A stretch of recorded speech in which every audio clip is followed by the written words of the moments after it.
He's an architect. Stefan lives in Hamburg. We meet him just after the war. He lost his wife. He lives in a beautiful big house with his daughter. And his daughter, she blames him for what happened and for the loss of her mother. So she's almost estranged to him. He's a broken man when you first meet him. The loss of his wife, in effect, the loss of his daughter as well. And now he's about to lose his house. It's being requisitioned by a British officer and his wife.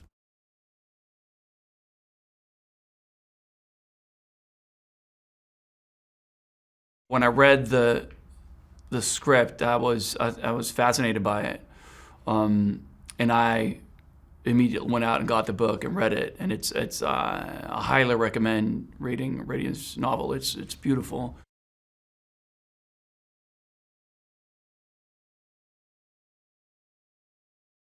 Rhidian came to set, so I got to talk to him a bit about it. Again, it's loosely based on a true story. The love story is fictional, but it's based on his own experiences as a kid, moving to Hamburg with his family and letting this German family stay in the house that they requisitioned, and how they started to form this friendship. It's a beautiful story.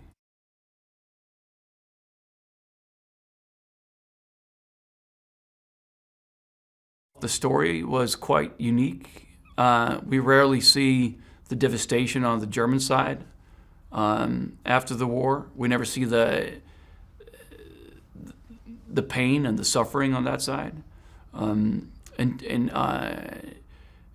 to meet people like Stefan that were neither good nor bad, that were somewhere in between, just trying to make it through the day and protect his daughter, I thought that was beautiful, and again, quite different.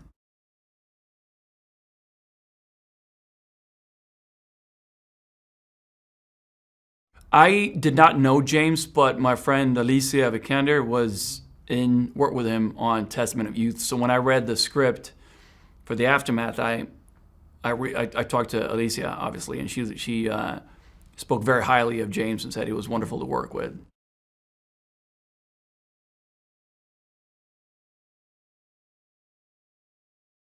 I met Kara about 10, 15 years ago when she did Pirates with my old man.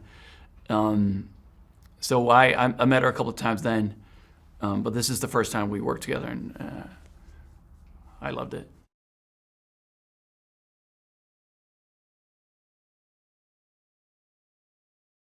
Well, it was wonderful to explore that dynamic and between these three characters, and again, it had so much depth and it's so layered, and all three of them have carry some heavy baggage and need someone to talk to, but they deal with it in very different ways, and I thought that was interesting how they try to connect with each other.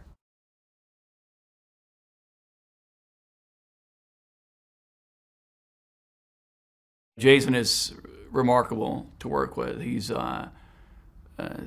super fun and sweet, and but at the same time a very intense and great actor, and very collaborative and open to doing whatever serves the scene without a big ego.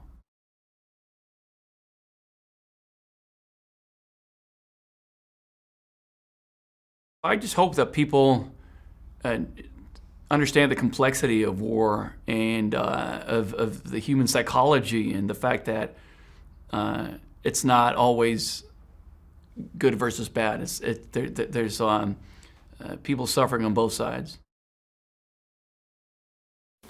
Hey there, here's today's Daily Fact. Now, Edward Norton actually punches Jared Leto in the Fight Club.